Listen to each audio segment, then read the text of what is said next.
everyone. In the previous episodes, we explored the significance of spiritual awakening and mindfulness as means to liberate ourselves from being trapped in our thoughts, emphasizing Rumi's guidance on finding inner divine peace. In this episode, we will talk about Rumi's wisdom on ways to detach from these traps. Rumi says, imagine the ocean.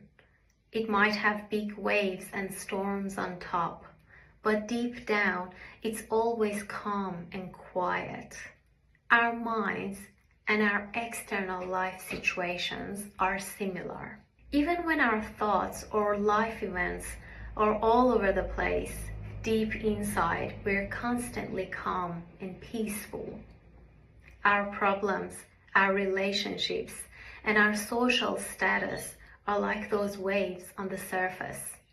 But it's important to remember that underneath all that noise, we have a quiet place inside us. Learning to find and connect with this calm part of ourselves helps us not to get too caught up in the busy, stormy parts of life. These life situations exist in time, having a past and a future, always subject to change. However, life in its essence is complete and perfect in every moment, existing within us and in every part of our being, always accessible for us to benefit from. Life situations are always imperfect and can always improve, but our being in the moment is always whole and perfect. Even if life feels incomplete, your existence in the moment is complete and perfect. So don't just focus on the surface waves of life. The sea is both the depth and the surface waves, but the waves are temporary and always passing. Just like the sea, life situations are always changing, but your life in the moment is complete and nothing needs to be added to it. The imperfections of life are like the passing waves on the surface of the sea. Rumi advises us to ignore the surface forms and view life with the depth of the sea. He means we should not dwell on life's superficial aspects, but seek a deeper understanding and perspective, just like the vast, calm sea beneath its restless waves. Rumi points out that our minds often dwell on the changing aspects, creating identities based on temporary conditions and external events. This leads to a constant sense of incompleteness, insecurity, and fear.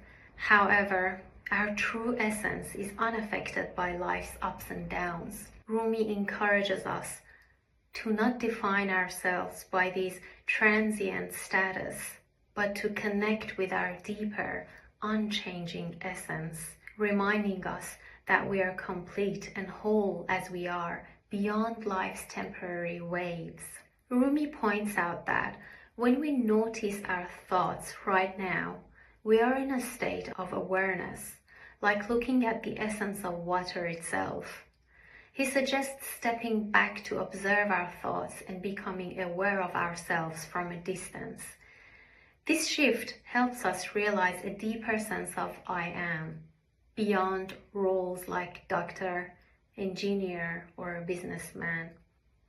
True presence means being aware of this deeper consciousness that's always with us, beyond our busy minds and external identities.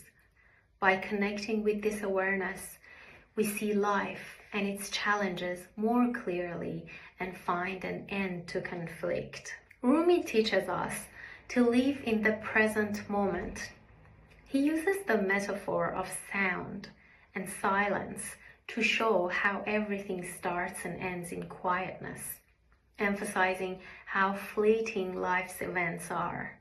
He reminds us that only the present truly exists and encourages us to embrace the vastness of our being, similar to the universe's mostly empty space. This helps us see beyond our physical form and find fulfillment within, urging us to seek joy and contentment from within rather than from external sources. Rumi suggests that space expands naturally to hold everything in universe. This expansion is similar to the qualities of acceptance and expansion within us. Just as space doesn't judge or resist, but simply expands and accepts, we too can embrace acceptance, experience growth and expansion within. Let's remember that accepting doesn't necessarily mean agreeing with it, but allowing a space for it to exist. This perspective can be applied to our everyday lives, where we can learn to accept and expand within, just like the universe. Thank you for watching.